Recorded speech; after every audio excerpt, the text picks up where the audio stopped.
Eso fue muy emocionante para mí y fue muy particularmente de sostenedor, porque traspasar tu experiencia, lo que tú sientes, lo que te está sucediendo, lo que va pasando día a día, todos esos cambios emocionales de repente que no puedes dormir, que despiertas angustiado, que no quieres otro día, que oscureces tu habitación, que no te quieres levantar, que la vida se acabó, etcétera. El estar en permanente contacto con distintas historias, y cuando ya han pasado otras mamás 2, 3, 4 años y te dan la visión de lo que a ellos les sucedió desde otra altura, digamos, cuando tú no estás encerrada en esa pena, dices, a mí también me va a pasar lo mismo y voy a poder ayudarme en esto, voy a poder salir adelante. Y siempre trato de transmitir mi experiencia lo más sinceramente posible a todas las personas que realmente hemos vivido lo mismo, porque son las únicas personas en este minuto que me interesa.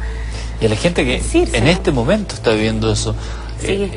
A cada momento hay padres que despiden hijos y que quizá alguno de ellos está mirando el programa. O sea, desde ese día en adelante mi vida nunca más vi las noticias sin darme cuenta cuántas mamás pierden a su hijo en forma diaria y cuántas mamás tienen que vivir lo mismo que viví yo y tienen que seguir viviendo, y peor aún, que todavía no existe un sistema que tenga una licencia médica por mínimo 1 año. Yo no sé cómo pueden obligar a una mujer a ir a trabajar con una pena tan tremenda en su corazón. No puedo entenderlo. O sea, gracias a Dios yo tuve la posibilidad de vivir mi pena en calma, en paz, y decidir yo el minuto de que yo iba a salir de mi casa y voy a volver a insertarme en la sociedad, con los amigos, con la familia, porque uno no quiere ver a nadie. O sea, a nadie. Yo eché hasta a mi perra de la casa. Sí. A nadie. O sea, a nadie. Uno quiere estar absolutamente solo. Y después uno empieza de a poquito a volver a abrirse, a volver a sentir, a volver a comunicarse, a querer comunicarse. Y ahí uno va aprendiendo nomás cómo volver a caminar, si esto es...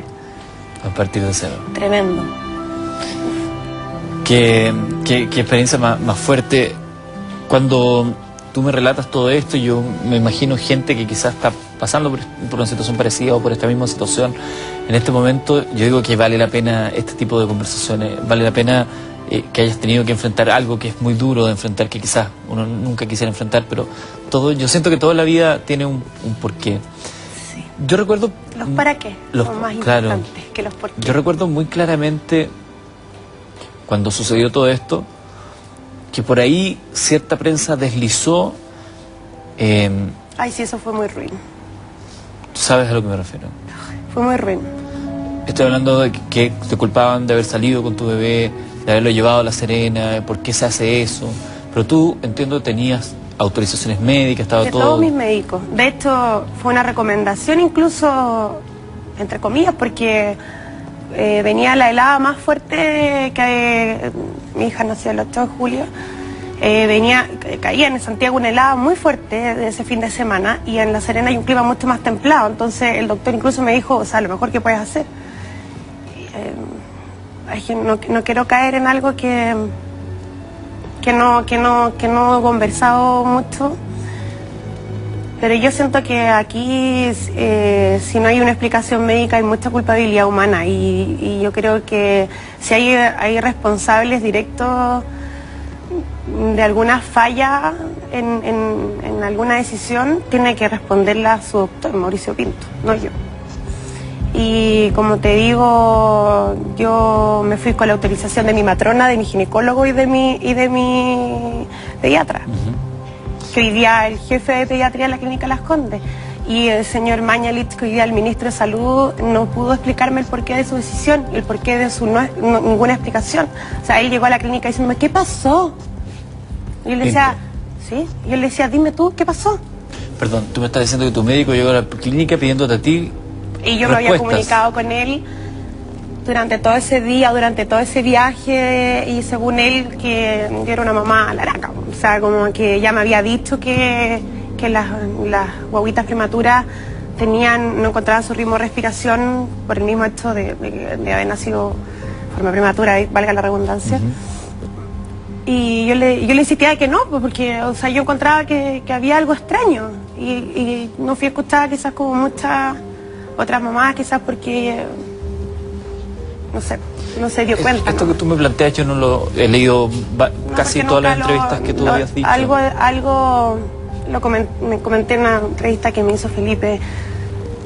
Porque duele cuando te dicen cosas que la gente no tiene idea, que no sabe, que fueron conversaciones en forma privada, en una sala de la clínica Las Condes, en que estaba el papá de mi hija, yo, que hoy día es ministro de Salud, que trató a mi hija como un número más de las personas que habían muerto en ese invierno.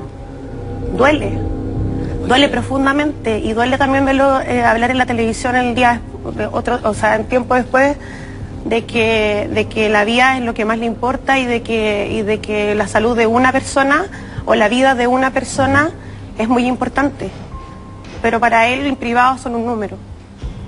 ¿Tú tuviste la posibilidad de conversar con Mañalich? Sí, pues estuve con él hablando en forma privada. Te estoy comentando algo que conversamos los dos, donde estaba Mauricio Pinto presente, donde estaba el papá de mi hija, donde estaba yo. ¿Y siempre la respuesta fue esa?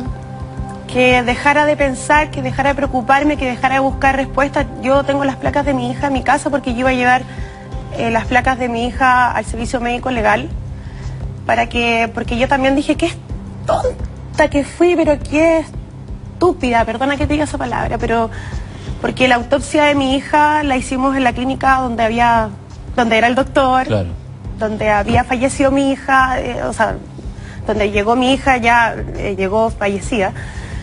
Pero en ese minuto uno no está con la cabeza en la mejor parte, pero después uno empieza a preguntar, pero yo quiero otra autopsia. Porque la autopsia se la hacen una vez a la web, hay gente que no sabe, pero las placas, que las muestras, digamos, que se sacan, esas son las que se vuelven a repetir el procedimiento. Se vuelven a periciar. Entonces fueron 3 veces, y según ellos la última vez la mandaron a Inglaterra. Entonces yo le dije, yo no sé si usted cree que yo soy una niñita que vengo saliendo, no sé, de la chacra, de alguna parte, que no puedo creer que tengo una secretaria que escribe en inglés en el 2.º piso. O sea, ¿qué me comprueba a mí que efectivamente fueron enviadas a Londres, donde usted me dice que fue la autopsia? Entonces yo solicité, ya en ese minuto el señor Mañalich había salido de director, porque él era director de la clínica Las Condes, claro, y había pasado a ser ministro de Salud, y estaba la doctora Chumalí. La doctora Chumalí fue la única que accedió a entregarme las placas de mi hija. Pero ya en el minuto que ya me las entregaron, el papá de mi hija me dijo algo saliendo de la clínica que obviamente me llegó al corazón, que me dijo que yo había sido la mejor mamá que la Flo había tenido, y que la Flo había sido la mejor hija que él podría haber tenido, y que seguir buscando culpables en el fondo era solamente no dejar descansar a mi hija. Y en ese minuto yo decidí dejar las placas en mi casa, y ahí están, pero también por si en algún minuto decidía tomar otra decisión. Quizás nunca voy a obtener una razón médica, pero yo creo que ahí quedó.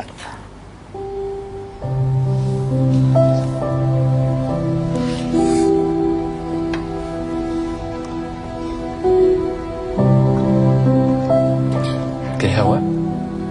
Tome.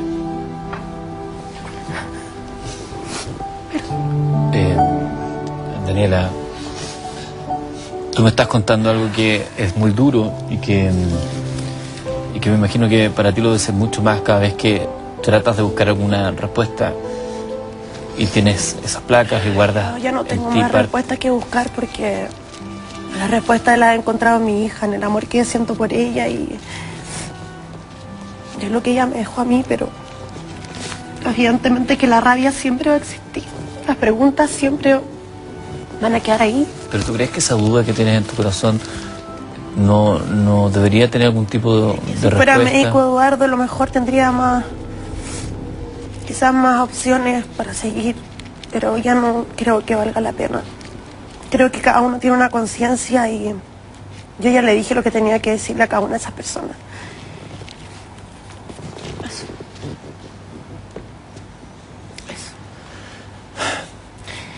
Ay, no quería que me hiciera sentir así, de verdad, que trato de enfrentarlo cada vez con mayor altura de mira y con mayor fortaleza, pero lamentablemente uno de repente se traslada a esos momentos que son tan monstruosos y tan... Terrible. Una pesadilla, una pesadilla. Pero yo quiero que ella esté tranquila, que esté en paz y que me vea feliz. No quiero que me vea así, de verdad, trato de que no pase de hablar con ella con alegría y no con tristeza.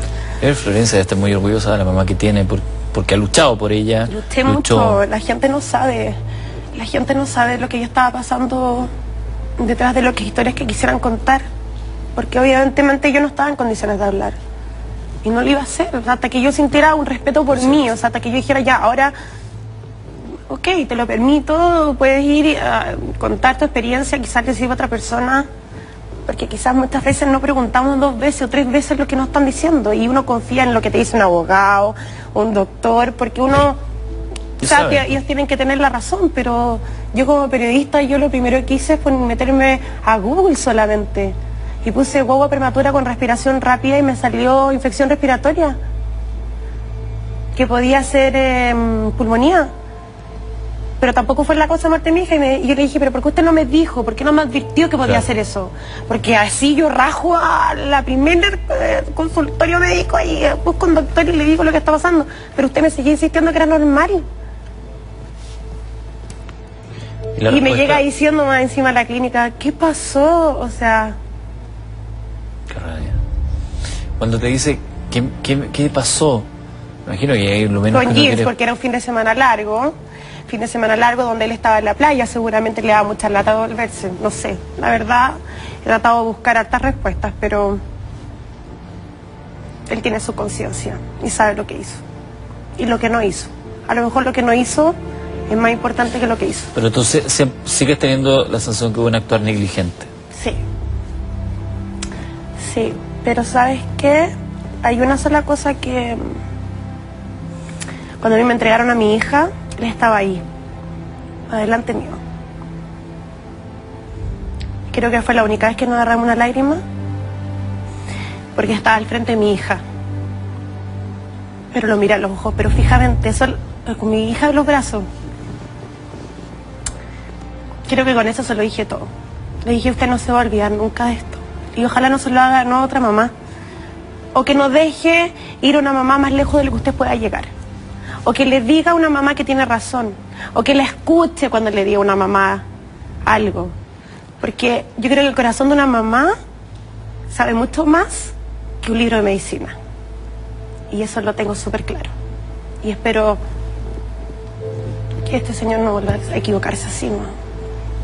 Con Jaime Mañalich, ya como ministro de Salud, ¿nunca le pediste una audiencia o algo como para hablar de este tema? Es que él era el director de la clínica y la máxima autoridad a la cual yo podía llegar a conversar y conversé con él. Pero, como te digo, él fue muy frío conmigo, fue muy duro. Él me dijo que si mi hija hubiese llegado y él hubiese estado en el servicio de urgencia, no hubiese ni siquiera intentado un segundo reanimarla.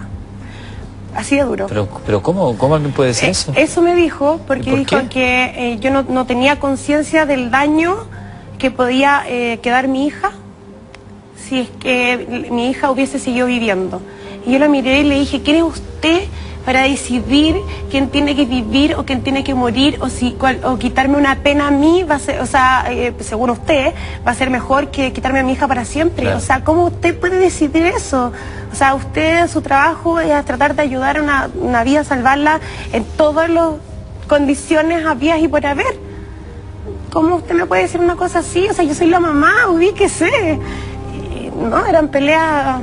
¿Nunca acudiste a ningún comité de ética o algo así? No, Eduardo, porque... Estabas muy golpeada. Fueron meses, todo esto que yo te estoy contando fueron meses de lucha, pero meses en que yo trataba de que me entregaran las placas de mi hija y no me las entregaban, que yo tenía reunión tras reunión. Hasta que Vicente un día me dijo, Dani, yo no quiero volver a venir a esto porque yo sufro con esto. Cada vez que se tiene que revivir qué pasó, cómo pasó, minuto a minuto.